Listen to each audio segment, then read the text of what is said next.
I think capitalism is perfectly serviceable as a term to use. That still leaves the question of what sort of capitalism. But I mean, essentially, the way we have organized our economic system is that essentially it's organized through markets. And this is often a question of, whether we should have a market-led economic system or a state-led economic system. And so capitalism and socialism, and the pendulum swings from one to the other over time, where the pendulum is probably swinging away right now from market-led to more of a public-private state intervention approach. But in a way, it's the debate is a bit of a misnomer because it's not capitalism or socialism, because every economy in the world is a mixed economy. Even societies that are socialist are essentially mixed economies. We have aspects of our economies which are basically based on state provision, and we think that the state has an important role to play in regulating certain markets, in providing rules and standards, and the rules of the game, and a level playing field. So markets require these things. It's not that markets left to their own devices will generate positive outcomes. So what the neoliberals always say, there is no alternative. And they're right, but it's not necessarily the alternative they always talk about, because they too believe in very state-heavy intervention. And again, when these ideas are put into practice, there's no example where we've tried a pure market approach. We've always had the public and the private sectors working together. Now, I think the idea of the pendulum is quite useful, because maybe the pendulum does slightly shift to slightly more pro-market, back to slightly more pro-state. But I think that that pendulum isn't swinging very far. It's around a mixed economy idea. And in the moment we're in, I mean, what's remarkable about the COVID crisis is that almost every economy in the world has basically accepted the social democratic position that the state has an obligation to look after people. We didn't say, let's leave it up to the market to solve this COVID problem. We said that the state has to act, the state has to intervene. We need to lock down the economy. We have to put the economy essentially into a medically induced coma. And we need to then have the state bail out companies and bail out individuals. In the US, they've been sending cash in the mail. This doesn't sound very pro-market to me. And of course it's not, because to deal with certain problems, the state has to act. It's the same when we had the financial crisis. We didn't let all the banks go to the wall and say, well, this is what happens with markets. They take their risks, they go out of business. The state had to step in and provide that lender of last resort function to bail out the financial institutions and to stimulate the economy to get us out of that emergency situation. So another interesting aspect of the COVID crisis is that the states have taken enormous action, like incredible action in historical hindsight. I mean, forget capitalism. Capitalism did not solve this problem and couldn't solve this problem, because there are lots of problems that markets can't solve. And so, but then now you hear voices that, well, these ideas worked in an emergency situation, but now we should get back to normal. And you have a lot of appeals to, let's now worry about the debt, and let's try and withdraw the stimulus because we can't afford it. But I don't think people will accept that. I think people still need help, and we still need to deal with this health crisis. And there's no trade-off between health and the economy. The virus will tell the story, and if we don't solve that problem, then the economic problem can never be solved. So I think that capitalism is a fine philosophy when things are normal, when things are stable and stationary. But capitalism has the problem that our economies and our financial markets are not self-stabilizing. Left to their own devices, they will not necessarily lead to good outcomes in terms of society and the environment. So you need to have a handle on these things, and you need to have rules of the game that will ensure that we achieve a whole range of societal objectives and not just narrow economic objectives, where again, as we were talking earlier, the benefits are often captured by a very small minority. So those who advocated neoliberal economics have done very well. But the in the 21st century, and given the nature of these systemic threats that we face, whether it's cyber attacks or natural disasters or pandemics, these sort of issues can go around the world instantaneously. And so we need to have a lot more resilience in our economic system, which the state has a role to play in. And it's, my fear is that we miss the opportunity of this crisis to really think about our economic system and about capitalism and what form of capitalism do we need for dealing with the 21st century issues. Because if the 20th century was all about competition and efficiency and economic growth, the 21st century is going to have to be about managing these complex systems, cooperating our global system a lot better, building the resilience of these systems so they don't fail in response to a shock like we've just seen, and also that you don't have these cascading failures, that a shock can emerge from anywhere, but it can propagate through the entire system and cause subsystems to fail. And we've seen that with the COVID crisis, which has had a big impact on not just healthcare systems, but also financial markets, on global value chains, which have shut down all over the world. And that shows us that the world it's efficient, but it's very fragile. And so these things have to be managed, and we need a lot more buffers and safeguards. And as Thomas Friedman said, that we've been, over the last 30 years, we've been stripping out and stripping away all those safeguards, buffers, regulations. And we've done this out of a need to increase efficiency, or in some cases, not thinking at all. And so we really need to think about the resilience of our arrangements. And that suggests that we really need to rethink this public-private dynamic. And so capitalism in its pure form, I don't think we've ever seen it, and I don't think it exists. But we do need to understand what the limits are, but also what the benefits of a capitalist system are. That for dealing with consumer goods and services, it's a pretty good system, pretty efficient, and efficiency works for dealing with certain problems, but not the big systemic ones. And I think that's where our concern should be right now. But just a last word on the COVID crisis. I think the mistake would be if we, and you hear it a lot from policymakers, that we should, just fix things up and then get back on the road to disaster. And I don't think that's a very sensible way to go. Capitalism is a system, and in many ways, capitalism is underpinned by a set of ideas from economics. And economics, again, traditional neoclassical economics tends to place an emphasis on the virtues of markets, to organize our resources in society and to put them to their most efficient use. And so neoclassical economics definitely reinforces the idea that capitalism is a good thing and a good way of organizing our societies.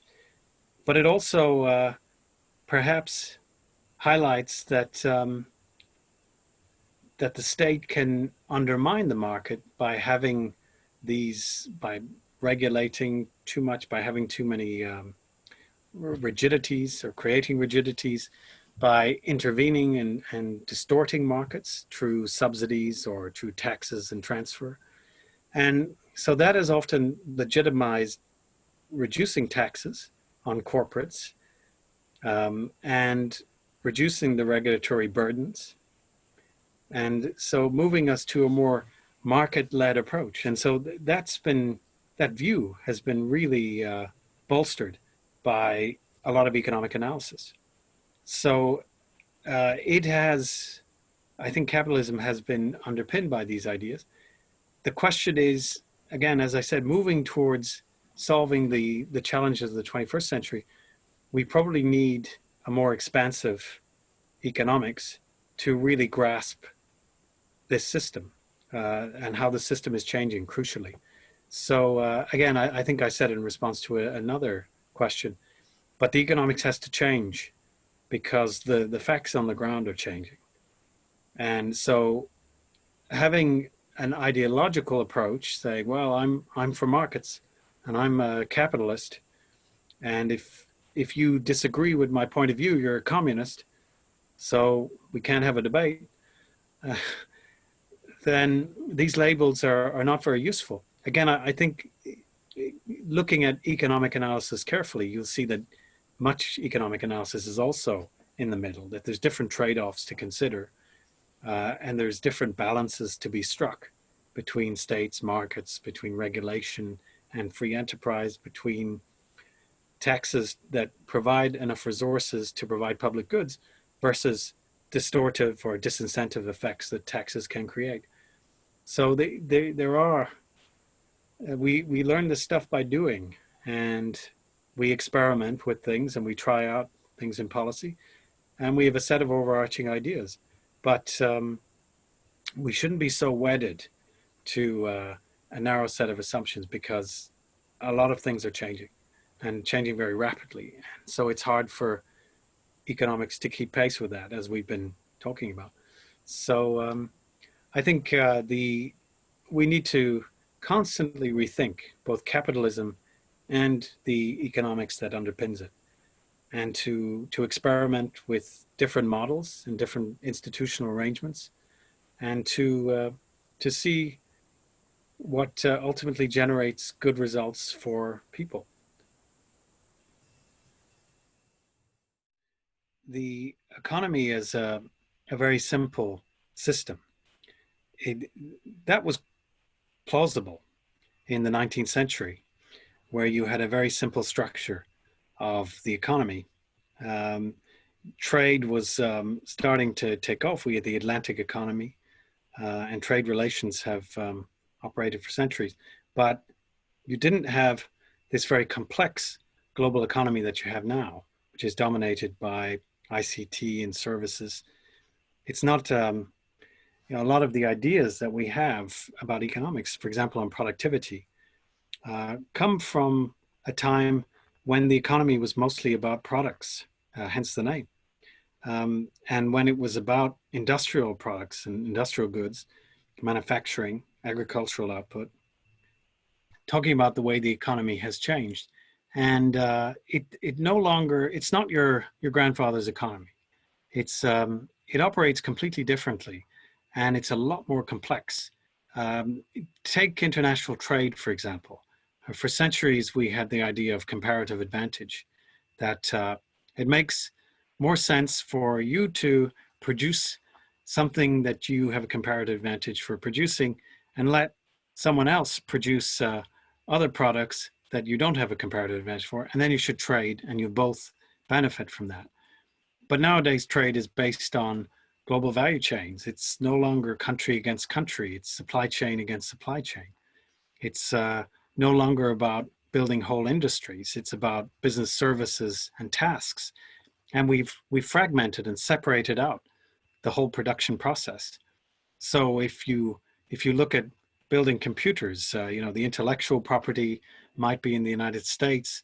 Some of the components will come from Southeast Asia, and they'll all be shipped to China, where they'll be assembled, and then packaged comes in from another place, and then they are dispersed out to markets all over the world.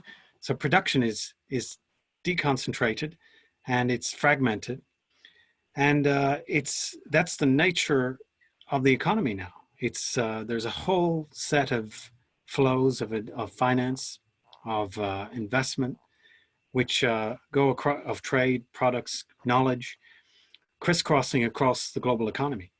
And so we can't think of the national economy operating almost in isolation with just a small external component.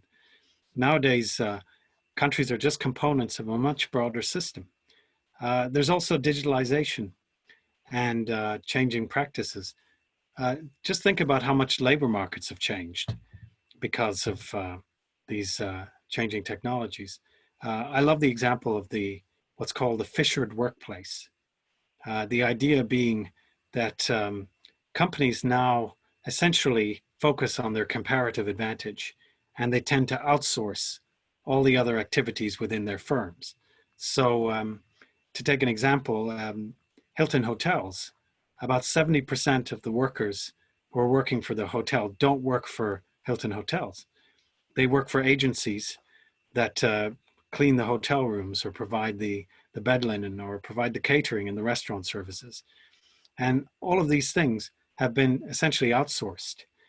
And the result of that is you used to have people who would enter a firm in the mailroom or as a janitor and will be able to work their way up within the firm.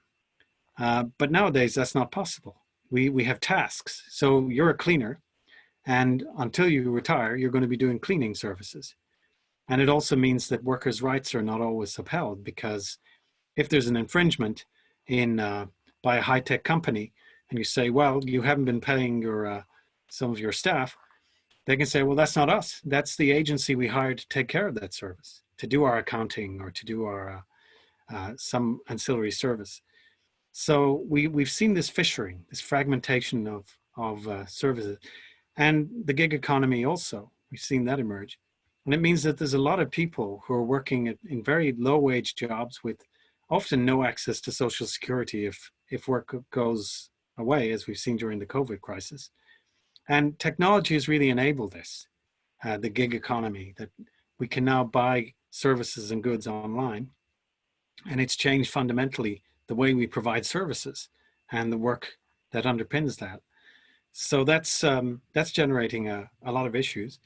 And one thing that economists are puzzled by is that wages are low, and in our standard approach to the macroeconomy, if wages are low and unemployment is low, which was the case before COVID, this is great news for an economy.